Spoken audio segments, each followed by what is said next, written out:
नमस्कार, मैं हूं रविंद्र जैन और आप देखना शुरू कर चुके हैं सबकी खबर। 3 दिन पहले मैंने एक खबर चलाई थी कि भोपाल की LN इंफ्राटेक लिमिटेड कंपनी के खिलाफ EOW ने एक FIR दर्ज की है। मैंने अपनी खबर में बड़ा क्लियर बोला था कि इस कंपनी के जो चेयरमैन हैं LN मालवीय, यदि वे अपना पक्ष रखना चाहें तो मैं उनका स्वागत करूंगा और उनका पूरा पक्ष अपने स्टूडियो में दिखाऊंगा। आज LN मालवीय स्वयं चलकर मेरे स्टूडियो में आए हैं और उनका ये कहना है कि कुछ गलत फहमियों के कारण मेरे खिलाफ FIR हुई है। उनके पास तमाम सारे वे दस्तावेज हैं जिससे वे अपने आप को निर्दोष साबित करना चाहते हैं। हम इस समय कुछ नहीं, चूँकि हमने उनके खिलाफ खबर चलाई है तो निश्चित तौर पर यह दायित्व बनता है मीडिया का कि यदि वे कुछ कहना चाहें तो हम उनका भी पक्ष रखना चाहेंगे। एक और बात है जो मालवीय जी का कहना है, उनका कहना है कि ये शिकायत पहले लोकायुक्त पे की गई थी और लोकायुक्त ने जांच के बाद उन्हें इस मुद्दे पे क्लीन चिट दी है। हम उनसे समझते हैं कि भी उनका क्या पक्ष है और जो 4 आरोप उनके ऊपर लगे हैं। पहला आरोप लगा है कि जो उन्होंने काम लिया है वो 12 करोड़ का है, 17 करोड़ में लिया है। उनके ऊपर आरोप लगे हैं कि जो उनके विशेषज्ञ हैं उनके मेडिकल सर्टिफिकेट लगा के दूसरे लोग लगा दिए गए। उनके ऊपर इस तरह के और भी कई आरोप है, तो उनसे समझते हैं। मालवीय जी, आपका स्वागत है। पहली बात तो मैंने एक प्रॉमिस किया था अपने दर्शकों से, मैंने आपके खिलाफ बहुत तीखी खबर चलाई, तेज खबर चलाई और साक्ष्यों के तो और चलाएंगे, लेकिन यह भी आह्वान मैंने किया था कि यदि आप अपना पक्ष रखना चाहें तो मेरे स्टूडियो में आए, हम पूरी जिम्मेदारी से दिखाएंगे। आप मेरे स्टूडियो में आए, मैं आपका स्वागत करता हूं और आपका जो भी पक्ष होगा वो भी मैं अपने दर्शकों के बीच रखूंगा। आपका उस FIR के बारे में मैं चाहता हूं कि जो आरोप आपके ऊपर लगे हैं FIR में, बिंदुवार यदि मेरे दर्शकों को आप बताएंगे तो निश्चित तौर पर आपका पक्ष भी पब्लिक के बीच में जाएगा।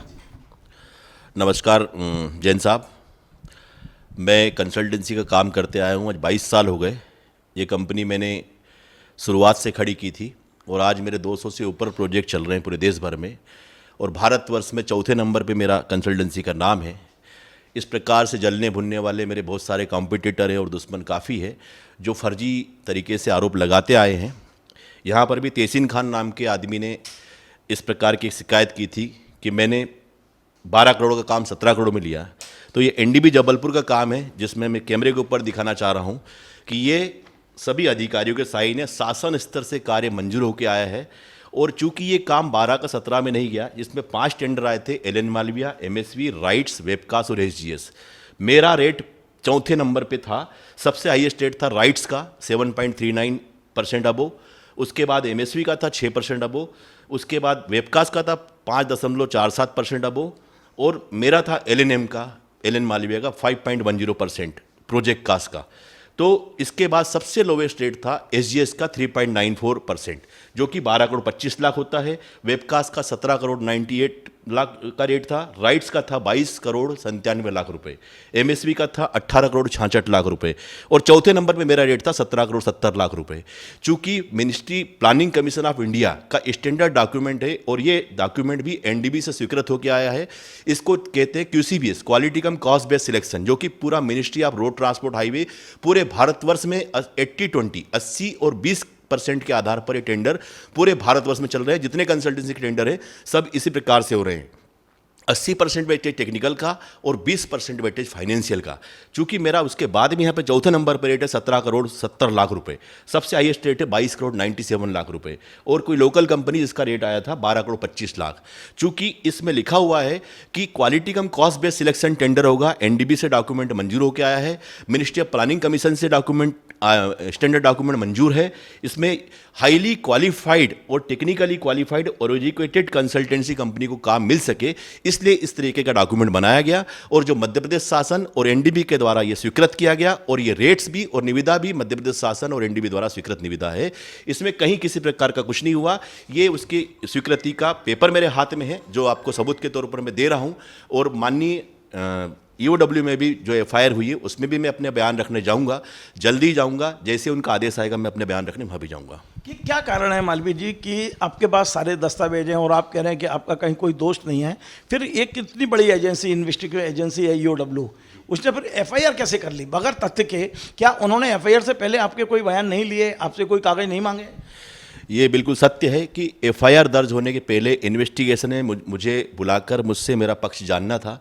मेरा पक्ष EOW द्वारा नहीं जाना गया। हो सकता है कोई कानून हो, अभी नया कानून आया कि पहले FIR दर्ज होगी फिर बाद में पक्ष जाना जाएगा, उसके तहत पक्ष मैं अपना रखूंगा। और ये तहसीन खान नाम के व्यक्ति ने जो मेरी शिकायत की है, ये दुर्भावनावश की है, जिसका मैं अभी कुछ समय बाद आपको उसका भी जवाब दूंगा कि उसने शिकायत क्यों की, उसमें अपना पक्ष दूंगा। अभी मैं अपने पक्ष के बारे में आपको अपना पक्ष बता रहा हूँ कि पहला पॉइंट तो ये हो गया। दूसरा, आपका एक और एफआईआर में कोई सवाल था भाई साहब? जी नहीं, बिंदु क्रमांक 2 जो आप एफआईआर के 4 बिंदु हैं, उसमें से पहला आपने बता दिया है वो टेंडर की कॉस्ट को लेके। दूसरा बिंदु क्या है आपका, वो खुद आप ही बताइए, क्योंकि मैंने चारों बिंदु नहीं उठाए थे, मैंने तो सिर्फ एफआईआर का उल्लेख किया था अपनी खबर में, लेकिन आपका कहना है कि एफआईआर के चारों बिंदुओं को आप जवाब देना चाहते हैं, तो आपका स्वागत है, आप दीजिए। जी, दूसरा बिंदु एफआईआर में लिखा गया है कि मैंने पूरे बायोडाटा जिनके लगाए थे उन आदमियों को अनुबंध के समय पे बदल दिया गया। बिल्कुल सत्य बात है। मैं आपको दोस्तों बताना चाहूँगा, पूरे देश भर में अरबों खरबों रुपए के इंफ्रास्ट्रक्चर के काम चल रहे हैं और एक आदमी अपना बायोडाटा एक समय में 10 से 20 कंपनियों को एक साथ देता है। जिस कंपनी को पहले काम मिल जाता है उसके पास वो ज्वाइन कर लेता है, क्योंकि मार्केट का आदमी स्वतंत्र है, वो ज्वाइन कर लेता है और दूसरी कंपनी को फिर उसको रिप्लेस करना पड़ता है। ऐसे ही मेरे पास 9 लोगों के बायोडाटा मैंने टेंडर में लगाए थे। उनमें से मैंने 9 में से 6 लोगों को मेडिकल ग्राउंड पे उन्होंने कहा कि हमारी तबीयत ठीक नहीं है, उन्होंने मेडिकल बनवा के दिया, मैंने उनको बदल दिया। बाकी 3 लोग कहीं और प्रोजेक्ट पे ज्वाइन कर चुके थे जिनको मैंने बदला। और अनुबंध में क्लास 10.3 सेक्शन 6 TOR में प्रावधान है कि आप की पर्सन्स को बदल सकते हैं। उसी के तहत मैंने बदला और उसमें यह लिखा था कि बदलने के पहले पूरे भारतवर्ष में और मिनिस्ट्री ऑफ रोड ट्रांसपोर्ट और प्लानिंग कमीशन की गाइडलाइन में लिखा हुआ है कि इक्वल या बेटर, जिस आदमी को आप बदलोगे वो उसी गुणवत्ता का होना, उसी क्वालिफिकेशन का होना या उससे बेटर होना। तो मैंने उसी प्रकार के आदमी लगाए, जिसकी ये नोटशीट की कुछ कॉपी है कि 75 मार्क्स का टीम लीडर है तो 75 मार्क्स का दूसरा लगाया है।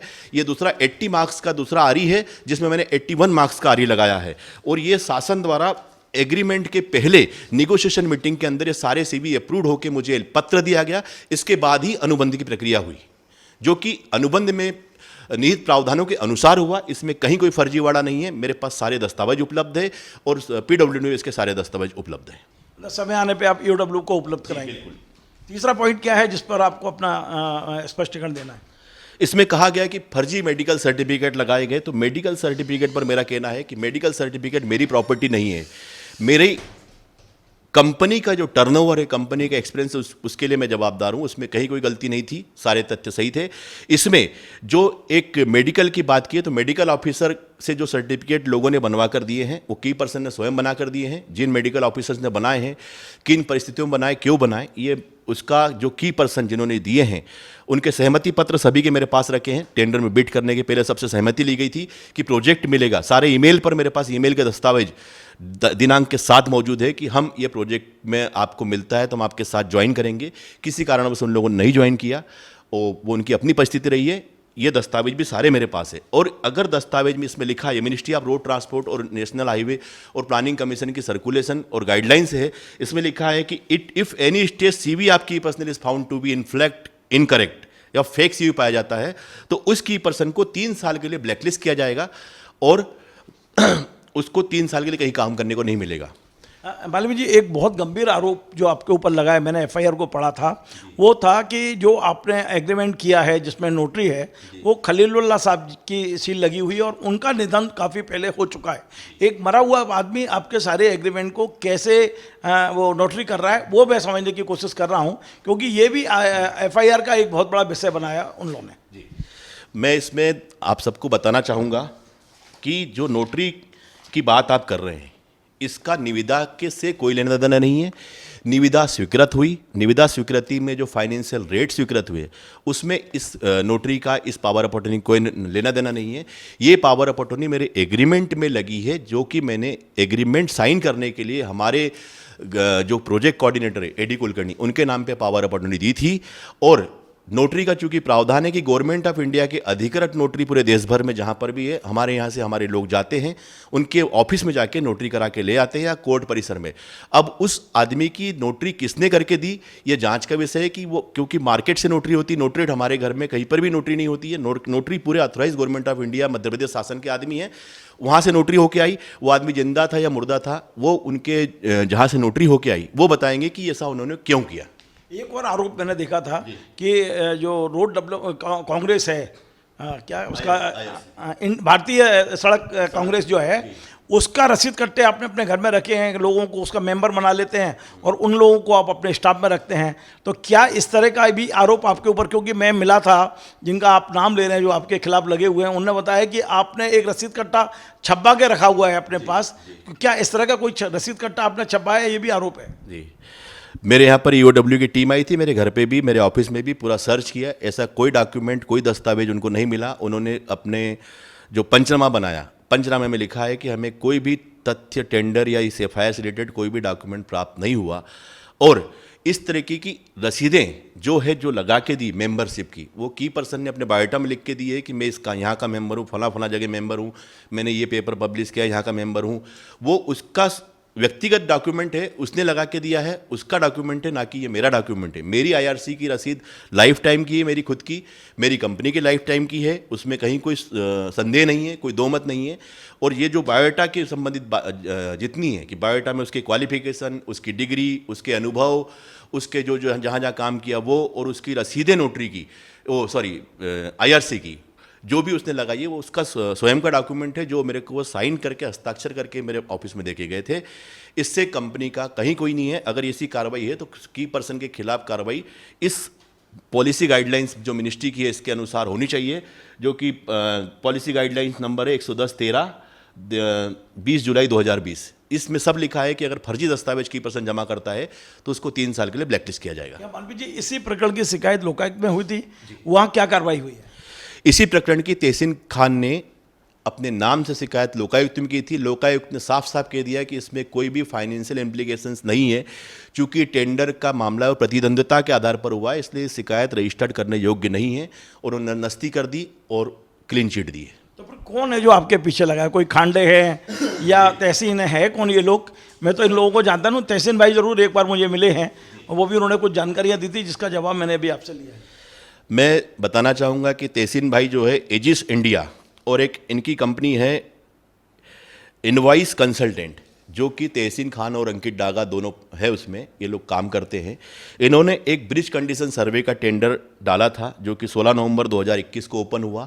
वो भी क्यूसी बेस था, उसमें मेरा रेट 2,30,000 था, और एजिस इंडिया जो दिल्ली की कंपनी है उसका रेट 3,25,000 था। 3,25,000 में उसको आवंटन हुआ क्योंकि क्यूसी बेस था और 80-20 टेंडर था ये, क्वालिटी कम कास्ट बेस पे।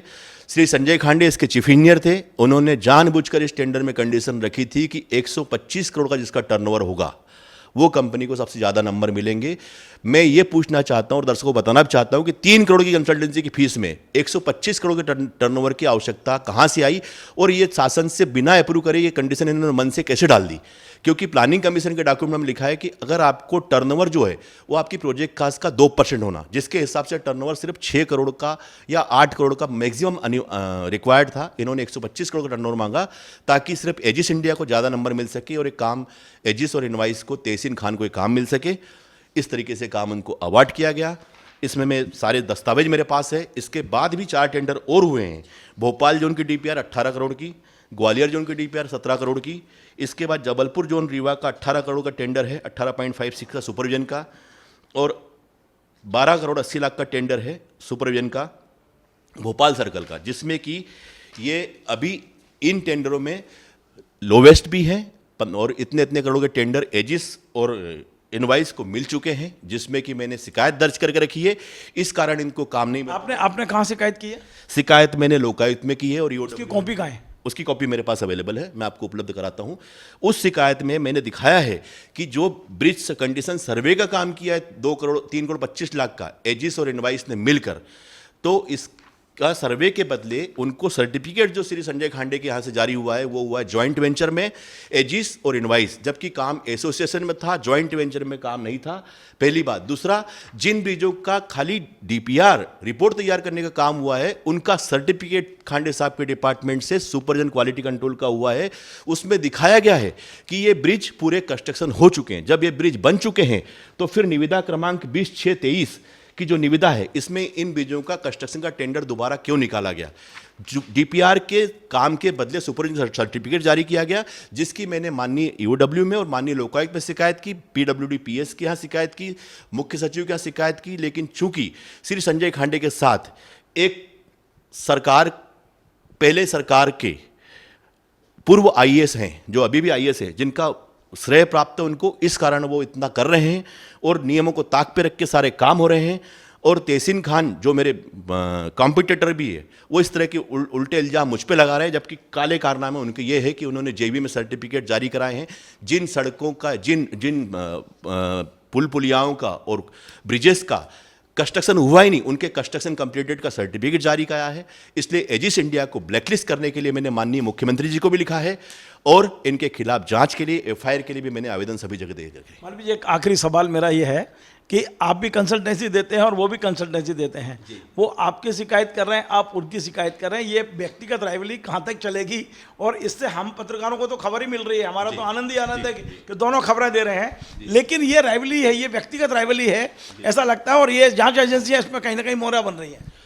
जांच एजेंसियों को इस प्रकार के प्रकरण दर्ज करने के पहले मैं दिशा निर्देश और गाइडेंस देने वाला कोई नहीं होता, ये उनका अपना तथ्य है, वो कुछ भी दर्ज कर सकते हैं। मैंने भी शिकायतें की है और मुझे उम्मीद है कि मुझे न्याय मिलेगा इन शिकायतों पे। ये तो एक गंभीर मामला है कि जिन ब्रिजेस पर आज तक एक गिट्टी तगाड़ी नहीं डली, जिसमें गेती नहीं चली, उनका कंस्ट्रक्शन कंप्लीट करवा के सुपरविजन का सर्टिफिकेट श्री खांडे साहब द्वारा दिया गया है, उनके विभाग द्वारा किस आधार पर दिया गया, एक जाँच का विषय है। तो खांडे साहब बर्खास्त भी हो सकते हैं? बिल्कुल हो सकते हैं, इसमें मैं ही नहीं कहूँगा, ये शासन निर्णय ले। मुझ जैसे आदमी, हम आपसे पूरे दस्तावेज लेंगे और हम उस पूरी चीज़ों को भी पब्लिक के बीच चलाएंगे। यदि कोई चीफ इंजीनियर स्तर का अधिकारी यदि एक ईंट नहीं लगी है और उसको कंप्लीशन सर्टिफिकेट दे रहा है, तो हम उस खबर को भी प्रभुत्ता से दिखाएंगे, हम आपसे पूरे कागज लेंगे। और अब ये आखिरी ये भी है कि यदि मान लीजिए आपकी शिकायतों पर लोकायुक्त या ईओडब्ल्यू कोई कार्रवाई नहीं करता है, तो क्या आप कोर्ट जाएंगे? आखिरी इसके बाद में फिर मैं दूसरी चीज़ें लूँगा। मैं निहायत इस मामले में कोर्ट जाऊंगा और कोर्ट जाकर न्याय पाने के लिए मैं सक्षम हूं। मतलब एक भारत का नागरिक हूं, मुझे न्याय मिलना चाहिए और गलत अगर कुछ हो रहा है तो उसके खिलाफ मैं शिकायत करते आया हूँ। इन्हीं शिकायतों का परिणाम है कि आज मुझे बदनाम करने की जो कोशिशें की जा रही है, इसके सारे दस्तावेज मेरे पास भी है और BW में भी उपलब्ध है कि इसमें कहीं किसी तरीके का कोई फर्जीवाड़ा नहीं हुआ है। और जो नोटरी की बात आखिरी बार एक बार और कहूँगा सभी से निवेदन करते हुए कि ये भारत शासन के और मध्य प्रदेश शासन के अथॉराइज नोटरी है, जिसका व्यक्तिगत फाइनेंशियल टेंडर से कोई लेन देन नहीं था। निविदा स्वीकृत होने के बाद सिर्फ पावर पटौनी जारी की गई थी, जिसके आधार पर अनुबंध हुआ है। इससे कई ₹1 का भी कोई फाइनेंशियल इम्प्लीकेशन नहीं आया है। और आगे से मैं कहूँगा कि नोटरी के लिए कुछ अच्छी प्रक्रिया बनाई जाए कि उनका आधार कार्ड देखने को मिले या कुछ मिले, ताकि वो नोटरी हम देख परख के करा सकें। देखिए बाल्मीकि जी, मैं एक बात ज़रूर आपको बोल देता हूं, जो अपराध करे उसे सज़ा मिलना चाहिए। आज आपने अपना पक्ष रखा है, मैंने पूरा अपने चैनल के जरिए आपका पक्ष दिखाने जा रहा हूं मैं, लेकिन इतना भी मैं आपसे एश्योरेंस ले सकता हूं, अपने दर्शकों के सामने ये आपसे वायदा लेता हूं कि यदि कोई गलती आपकी होगी तो आप भी सज़ा भुगतने के लिए पूरी तरह तैयार होंगे। हम चूँकि पत्रकार हैं, हमारा दायित्व बनता है कि यदि हमने आपके खिलाफ जिस ताकत से आपके खिलाफ खबर चलाई है, हम उतनी ताकत से आपका पक्ष रखने के लिए तैयार हैं। लेकिन इतना भी कहेंगे कि यदि आपसे कोई अपराध हुआ है, कोई गलती हुई है, तो आपको भी सजा भुगतने के लिए तैयार रहना चाहिए। और यदि आपके दुश्मन यदि इस तरह को कुछ कर रहे हैं, तो हम उस खबरों को भी दिखाने के लिए पूरी तरह तैयार हैं।